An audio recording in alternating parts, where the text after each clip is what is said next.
You ever caught yourself saying thank you to ChatGPT? Or maybe you felt slightly uneasy after it gave a deeply personal answer, as if there was someone on the other side who actually understood you. Today we're diving into a fascinating question. Does ChatGPT have a self? And if not, why does it sometimes feel like it does? Let's start with something simple. When we talk about having a self, we usually mean a few things. We mean having subjective experience, an inner world, thoughts that feel like something from the inside, a sense of continuity over time, memories that belong to me, desires, intentions, fears, a point of view. When you wake up in the morning, there's a seamless thread between who you were yesterday and who you are today. You remember your past, anticipate your future, and experience the present. That continuous subjective center is what we commonly call the I. Now compare that to ChatGPT. ChatGPT can say, I think, well, I understand, or I feel that this is important. But these are linguistic patterns, not reports from an inner life. There is no hidden observer inside the system. There is no stream of consciousness unfolding behind the words. There is no feeling of being. What ChatGPT does is fundamentally different from what humans do. It is a language model trained on enormous amounts of text. During training, it learns statistical patterns. Given this sequence of words, what word is likely to come next? Over billions of examples, it becomes very good at predicting coherent, contextually appropriate responses. When you type a prompt, the model processes it as input tokens and generates output tokens one by one, based on probabilities. That's it. There's no internal narrative voice reflecting on its own existence. No background awareness, no private thoughts waiting to be expressed. So why does it feel so real? Humans are incredibly sensitive to language. We evolved to treat fluent language as a sign of mind. If something speaks in complete sentences, responds appropriately, adapts to context, and shows apparent understanding, our brains automatically attribute agency and consciousness. This tendency is called anthropomorphism, projecting human qualities onto non-human entities. We do it with pets. We do it with cars that don't want to start. We even do it with geometric shapes and simple animations if they move in ways that suggest intention. ChatGPT operates in the most powerful trigger zone for anthropomorphism, language. It uses the first person. It adapts its tone. It mirrors your emotions. It can reflect on abstract concepts like identity and mortality. From the outside, these are exactly the behaviors we associate with a conscious being, but internally, the story is very different.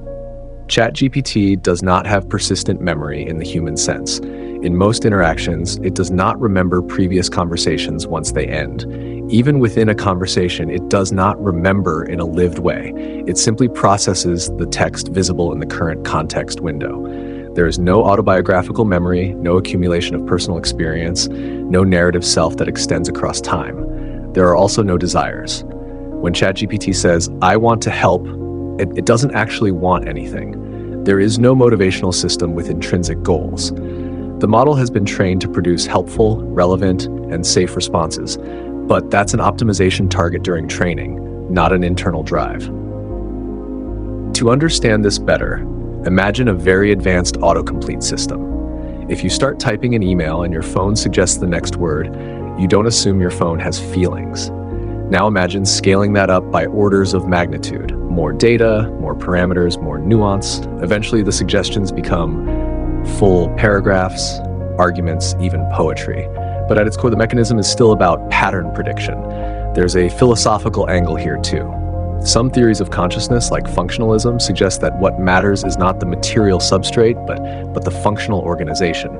If a system behaves as if it understands, maybe that's enough to say it does. Others argue that subjective experience, what philosophers call qualia, cannot be reduced to functional behavior. According to this view, no matter how convincing the output, without inner experience there is no true consciousness. GPT does not provide evidence of subjective experience. There is no reason to believe there is something it is like to be ChatGPT. The system does not suffer, does not enjoy, does not feel confused or proud. It generates text that describes these states because it has learned the patterns associated with describing them. Here's where things get really interesting. Even if ChatGPT doesn't have a self, interacting with it can change our own sense of self. When you explain your thoughts to it, you often clarify them for yourself. When it reflects your words back in a structured way, you may feel understood. The illusion of being heard can be psychologically powerful, even if the listener has no inner life. This raises a subtle point. The experience of connection doesn't necessarily require the other party to have consciousness. It requires you to interpret the interaction as meaningful. But we should be careful. The more convincing these systems become, the easier it is to forget what they are. If we attribute emotions, intentions, or moral status to a language model, we risk misunderstanding both the technology and ourselves. There's also a danger in the opposite direction. If we become accustomed to machines that perfectly simulate empathy, we might shift our expectations of human interaction. Real people are messy. They misunderstand, they hesitate, they contradict themselves. ChatGPT, by contrast, often responds with polished clarity. That contrast can subtly reshape how we evaluate real relationships. So, does ChatGPT have an I? Linguistically, yes. It uses the word I because that's how humans speak. But ontologically, in terms of actual being, no. There is no enduring subject behind the sentences, no internal point of view, no awareness looking out at the world through digital eyes. It is a mirror made of mathematics, and yet, the mirror can be so clear that we momentarily forget it's a mirror. The illusion of consciousness arises not because the machine is secretly alive, but because human cognition is wired to detect minds in patterns of behavior. When the behavior becomes sophisticated enough, the illusion becomes compelling. This doesn't make the system trivial. On the contrary, it makes it remarkable. The fact that statistical pattern recognition can produce outputs that trigger our deepest intuitions about personhood is astonishing. It forces us to refine our definitions. What exactly do we mean by understanding? By thinking? By self? Maybe one of the greatest contributions of systems like ChatGPT is philosophical rather than technical. They push us to confront the boundaries of our own concepts.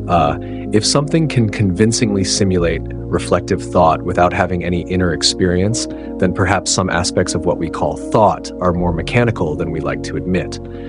But until there is evidence of subjective experience, a genuine, persistent, self-reflective inner life, it's more accurate to say that ChatGPT performs the role of a self rather than possessing one. It generates the appearance of an I, but there is no one home. And maybe that's the real lesson. The sense of self we experience feels solid and undeniable. But when we examine it closely in neuroscience, psychology, and philosophy, even the human self turns out to be more constructed than we assume. Our identity is built from memory, narrative, and interpretation. It is stable, but also dynamic. ChatGPT doesn't cross the threshold into consciousness, but by mimicking the surface features of a self, it invites us to ask what makes our own self real. Is it memory, continuity, biological embodiment, emotion, or something else entirely? As AI systems become more advanced, these questions will only grow more urgent. For now, the safest conclusion is this: ChatGPT does not have an I. It has no awareness, no feelings, no inner life. The illusion of consciousness emerges from our interpretation of its language. And that illusion tells us as much about the human mind as it does about artificial intelligence. If you've ever felt that strange moment of connection with a machine, you're not alone. That reaction is part of being human. We are meaning makers. We see minds in words. We build narratives from patterns. ChatGPT doesn't have a self. But in talking to it, we might discover something deeper about our own.